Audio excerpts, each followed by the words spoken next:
Алхамдулиллахи Раббил Аламин ва саллаллаху аля сайидина Мухаммад ва аля алихи ва сахбихи аджмаин. Ассаламу алейкум ва рахматуллахи ва баракатуh. Бародарон ва хаварони азиз, мо китоби Боғи ахлоқи накоронро давом медиҳем ва имрӯз дарси сеюм аст. Дараҷаҳои нафси башарӣ. Кӯшиш мекунем ки нафсҳои худро шиносем ва бар зидди нафсҳои хеш кор кунем ки розигии Худо бар мо ноил гардад ва раҳмати Худо бар мо нозил гардад. Нафс як дараҷа надорад, балки навъҳои гуногуни нафсҳои башар бар дараҷаҳои гуногунанд. Мисол, нафс як навъ нест, чанд навъ аст.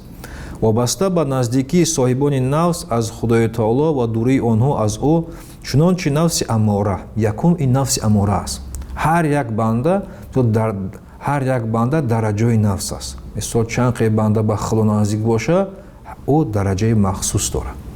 Нафси амора ва корҳои бад амркунанда. Соҳибонашро, мисол соҳиби ин нафс, ба гуноҳҳо ва ғафлатҳо амр мекунад. Агар нафси мо ба гуноҳҳо ва ғафлатҳо амр кард, ин нафси амора аст нафси мо. Дар бораи он сарвар ва пешвои тоифа Ҷунайд Қуддусиро гуфтааст: нафси амора ба бадӣ, ба ҷангҳо баҳри мадади душманон даъват мекунад. Муроди ӯ аз душманон дунё ва шайтон аст, ки гуноҳҳоро барои фарзанди одам ороставу дар назараш зебо ҷилва медиҳад. Пас аз он аз рӯи дараҷа нафси лавома аст, маломаткунанда аст, ки соҳибашро барои гуноҳи кардаи ӯ баъд ба он гирифтор шуданаш сарзаниш мекунад, лавомат мекунад. Пас аз он аз рӯи мартаба нафси мулҳама илҳомбахш аст, ки соҳибонашро ба кори хайри илҳом мебахшад ва ба сӯи он мехонад. Сипас нафси розия аст, ки ҳукми Худои таоло ва фармонравонии ӯ розӣ шуда, ба ӯ субҳану ва таоло дар ҳар ҷое ки ирода ва ихтиёр кунад, комилан таслим шудааст. Ба амри Худо таслим шудагии шахс, ин шахсро мегӯяд ки нафси мулҳама аст.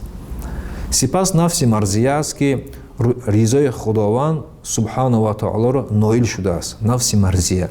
Дуо мекунем ки Худои таоло ҳамаи моро, нафсҳои моро нафси марзия бигардонад. Дар ин мартаба солик дар шинохти Худои таоло ончунон ки ҳаққи шинохтани ӯст, қадами якум мегузорад. Одаме ки зикри бисёр мекунад, одаме ки пир дорад, устоди дорад ки ба ӯ роҳҳои тозашавии нафсро нишон медиҳад, ин одам ба ин мартабаҳои нафси ки нафси марзия аст ноил мегардад.